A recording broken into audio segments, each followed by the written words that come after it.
So I think this is going to be my swan song for these daily philosophical reflections after spending a couple weeks volunteering at another meditation course. And coming back, just inundated by the noise of media, including messing around on the internet, finding all of these. The vast majority are kind of positive accounts of people's experiences with these 10-day meditation courses, but there's a small minority who just have such anger and skepticism about this kind of stuff. I'm convinced that a lot of that, really all of it, is a function of people's egos, that they can't let go of their preconceptions that they've had so much invested in, and so they just have this anger, and you can direct it towards other people who are actually giving of themselves, trying to help alleviate the suffering of strangers, and yet they just have this negativity. And anyway, the noise of all of this media, and also television, and all the normal things that people obsess over on the internet, like all this negativity, murders and kidnappings and just ugliness. And I was just tired of the noise, and I don't want to contribute, even though my intent, I think, is positive. It's just too much out there. So anyway, with respect to this course and my serving, it was a good lesson in a lot of ways of applying the lessons learned through meditation right there and then on the spot. Because anyone who's worked in a restaurant, I'm sure, is very familiar with how high pressure it could be. Basically, most of the servers are in the kitchen, cooking, cleaning for a bunch of strangers, and they're volunteering their time and effort. So this is where a lot of interesting dynamics develop, because people still have their individual personalities and egos, and they have ideas about how best to do things. And it's really tough to criticize others when everyone is there volunteering their time and giving of themselves. But when some people are, too talkative, or some people are, I don't know, for lack of a better word, they lack the competence maybe that one would hope for. You can't sit there and say, well, you're not doing this right, because everyone's, like I said, a volunteer. So I give props to all the volunteers out there who give of themselves. I think it's just a beautiful thing, that people will donate their time, their energy, for strangers. But this is exacerbated in a lot of situations, including this one, where I felt like a lot of the people in the course, there were some who expressed their gratitude and appreciation afterwards, and that was very touching. And but the vast majority seemed kind of ungrateful and entitled. I remember this one guy. He just reminds me of a typical Cub fan with this face. I just want to, I don't know. Well, I'll refrain from using less than noble speech. But the students were not supposed to go to the dining hall in off hours, just because it's a lot of work. It's a lot of work in a high pressure environment to get all this food ready and everything cleaned up. But he just kind of waltzes in at one point and pours himself a cup of very messy instant coffee and just dumped it into the cleaning bin or whatever that was just washed out, almost like entitled. And I was irritated. And again, this is a good test of equanimity. We're there serving these people, for their benefit. And so who am I to get irritated? As one of my co-servers said, and this is something that Goenka, the teacher, emphasizes as well, these sources of potential irritation. We should, instead of being irritated, be thankful. It's another opportunity to kind of work through our issues, our sankharas, and maintain our equanimity. But it's hard. I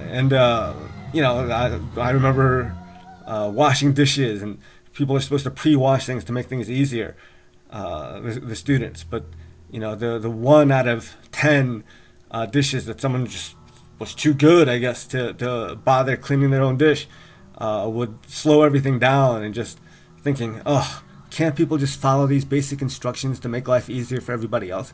But again, these are all good tests of equanimity. And on top of that, you have these, like I mentioned before, these various personalities that you're working with that you'd like to say, hey, let's do this a little better or whatever. But it's just hard to do, to have speech communication that is noble, where it's based out of love as opposed to, frustration.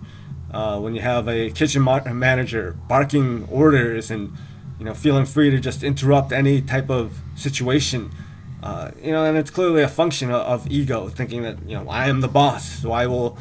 That's why it's so important to have a very equanimous leader, to refrain from getting frustrated. And these are all things that took me days now to recover from this experience. Not to mention a couple personal setbacks upon my return.